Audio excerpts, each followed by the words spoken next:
The freighter Varlock's End tore through the upper stratosphere of the desolate world of Tyriax 7. Inside its grimy cargo bay, crates of bound beings rattled with each shudder of the hull. The transport was en route to a mining colony filled with slaves. Humanoid, insectoid, silicon-based, all deemed functional labor units. All except one. She was curled in a metal cage no larger than a stasis pod, arms shackled, clothes torn, skin bruised in strange violet tones. Her name was Sarari, though no one had spoken it in months.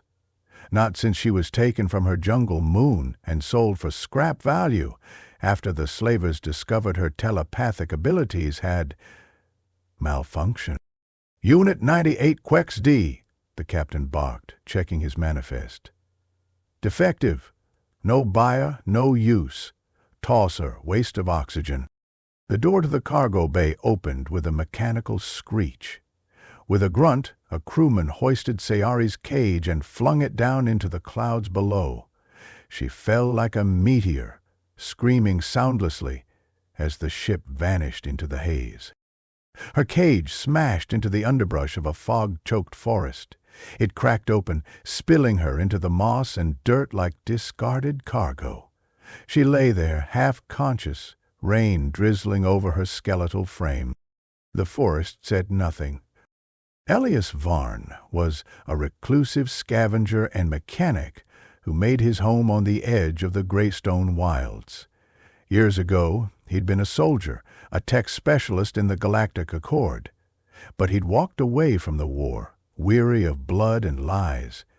Now he salvaged fallen satellites and stripped derelict ships to barter with the nearby outpost.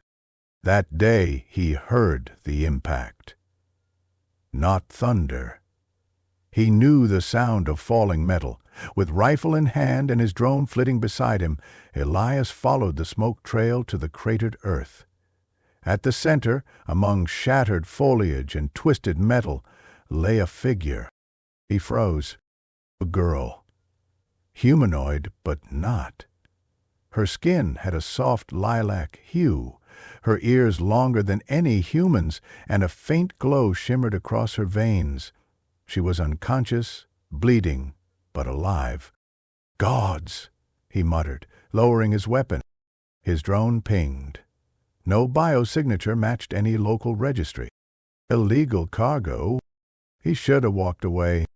But something about her, fragile and otherworldly, kept him rooted. He knelt beside her and saw the bruises, the collar, the branded numbers across her shoulder. A slave. "Damn it," he whispered, then hoisted her into his arms. She awoke 3 days later on a makeshift bed in Elias's cabin, surrounded by flickering firelight and the soft hum of machines. Her eyes, silver and cat-like, blinked at the wooden beams above her. Her body ached. Her mind felt like a shattered mirror. He was sitting by the door, watching her. "You're safe," he said simply. "Name's Elias. You fell from the sky." She opened her mouth, but made no sound. Her throat rasped. "Here," he said, offering water. She drank, shakily, and then spoke. Her voice was soft, accented, unsteady. "Sayari, that your name?" She nodded. He didn't ask more that day. She slept again. In the days that followed, Elias helped her walk again, fed her broth and bread, and tended her injuries. She barely spoke, but she watched everything, like a wary animal, unsure if the trap was truly open. The rain never stopped in Greystone, but under Elias's roof there was warmth. Weeks passed. Sayari began to speak in full sentences. She told him little, that she was taken from her world, her powers silenced, her purpose nullified. Her people were psychics, empaths who communicated through thought. But when they bound her mind, something broke. "They called me worthless," she whispered once. "Said I was surplus. not worth feeding. Elias didn't argue. He just fixed her a bowl of stew and handed her a blanket. In return, she helped him with the tech around the cabin. She had an uncanny knack for understanding machines. Perhaps a fragment of her telepathy still lingered. Soon, she was repairing drones, reprogramming processors, even rigging a security field. She belonged nowhere, but here she started to exist again. Still, fear hung in her eyes like mist. She flinched at loud sounds, woke screaming at night. But Elias never pried. He simply waited. One morning, as fog crept through the trees, she asked him, "Why did you help me?" He looked up from the circuit board in his hands. "Because no one helped me once. I know what it feels like." Sarai studied him. "You were thrown away too?"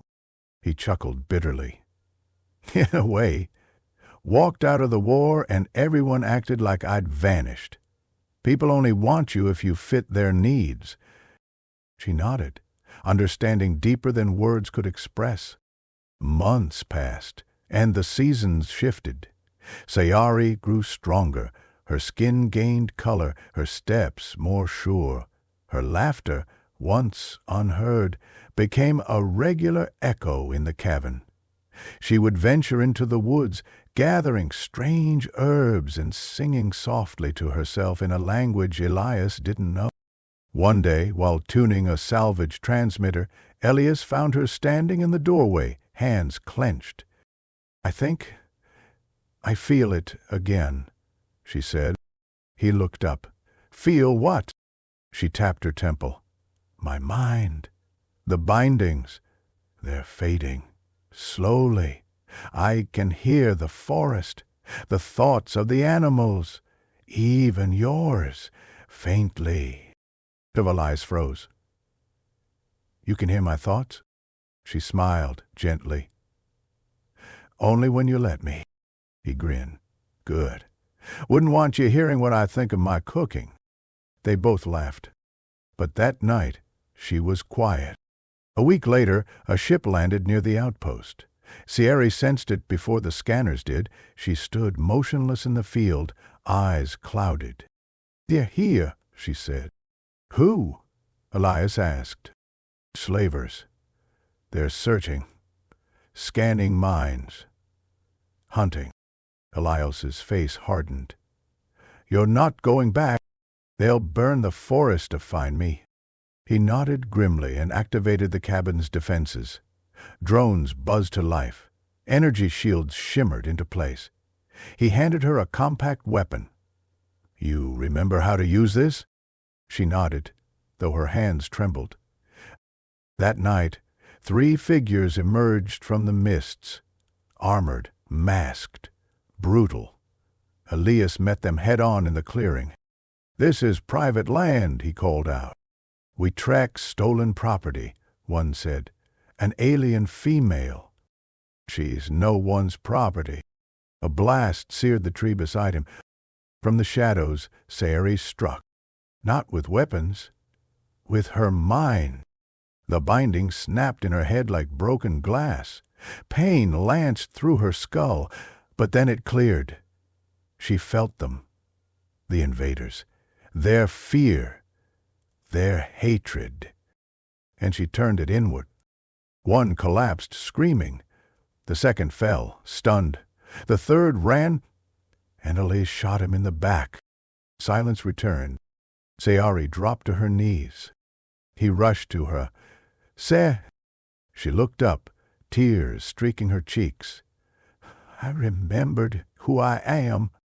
They buried the bodies in the forest, far from the outpost. Afterward, Sayari stood before the cabin, bathed in soft starlight. "I can leave now," she said. "Go back. Find others like me." Elias looked at her. Something inside him cracked. "You could," he said quietly. "Or you could stay." She turned. "I'm not your responsibility," she said gently. No, he said, but you're my family. If you want to be, her eyes welled again. I do. They stood in silence, the wind carrying their unspoken words. From a discarded cage in a jungle to a home in the wild, Sayari was no longer surplus. She was chosen.